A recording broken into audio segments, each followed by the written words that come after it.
बाप की हैसियत किसी भी घर में एक मरकज, एक छत जैसी होती है। बाप वो हस्ती होती है जो घर के दीगर अफराद को तहफ़्फ़ुज़ फराहम करती है। बाप वो होता है जो खुद कड़ी धूप बर्दाश्त करता है मगर अपने बच्चों को ज़माने की सख्तियों से बचाकर एक आरामदेह ज़िंदगी देने का ख्वाहां होता है। मगर गुज़िश्ता कई वर्षों से जैसे जैसे हमारे तर्ज़ मुआशरत में तब्दीली आई है, घरों में बाप के किरदार में भी वाज़ेह तब्दीली देखने में आ रही है, जिसका असर इनको पुकारने के अंदाज पर भी पड़ा है। जिस बाप को माजी में अब्बू जी के नाम से पुकारा जाता था वह पहले तो डैडी में तब्दील हुआ और अब बाबा कहलाया जाता है। इन नामों ने इसके किरदार पर कैसे असर डाला, आज हम आपको इसके बारे में ही बताएंगे। अब्बू जी का नाम ज़हन में आते ही रीढ़ की हड्डी में खौफ की लहर सी दौड़ जाती है। अब्बू जी घर के वो इंसान होते थे जिनके घर में आमद का मतलब होशियार बाश हो जाना है। अम्मी के साथ साथ सारे बच्चे अपने सारे काम काज छोड़कर अब्बू जी को सलाम करने के लिए हाजिर होते। अम्मी भी सर पर दुपट्टा ठीक करते हुए अब्बू जी के पास बैठ जाती। इनके लाए हुए सामान के थैले से सामान निकालकर सब चीजों को ठिकाने लगाया जाता, इनको ठंडा पानी पेश किया जाता और सारे बच्चे कोने खुदरों में घुसकर बैठ जाते या बस्ता खोलकर पढ़ाई शुरू कर दी जाती।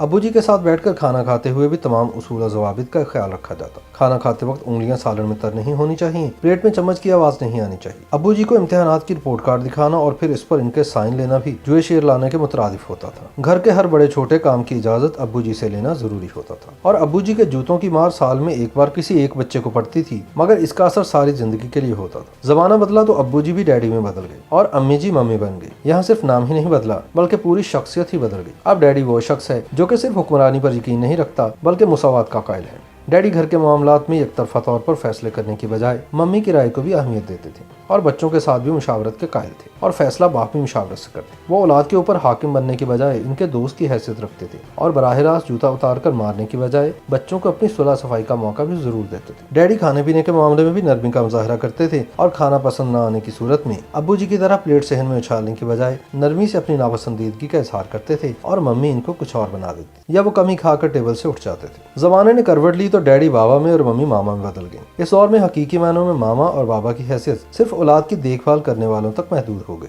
जिनका सबसे बड़ा कसूर ये है कि उन्होंने इन बच्चों को पैदा किया है और इनका फर्ज है कि वो इनके तमाम अखराजात पूरे करें। बाबा की हैसियत अब सिर्फ एक ATM कार्ड की रह गई है, जो कि सारा दिन काम करने के बाद जब घर दाखिल होता है तो घर के तमाम अफराद इस पर एक अजीब सी नजर डालने से ज्यादा कुछ नहीं करते। यही बाबा जब खाना मांगता है तो मामा जो किसी ड्रामे में मसरूफ होती हैं बाबा को इंतजार करने का कह देती हैं कि सब्र करें, ड्रामे में वक्फा होगा तो दे देती हूँ। जबकि बच्चे मोबाइल फोन या अपनी दीगर सरगर्मियों में बदस्तूर मसरूफ रहते हैं और इनको बाबा सिर्फ उसी वक्त याद आते हैं जब इनको कोई फरमाइश करना होती है। वक्त और ज़माने की ये तब्दीली किस करवट बैठती है इस बारे में तो कुछ नहीं कहा जा सकता, मगर अपने घरों में होने वाली इन मनफी तब्दीलियों को होने से रोकने की कोशिश जरूर कर सकते हैं।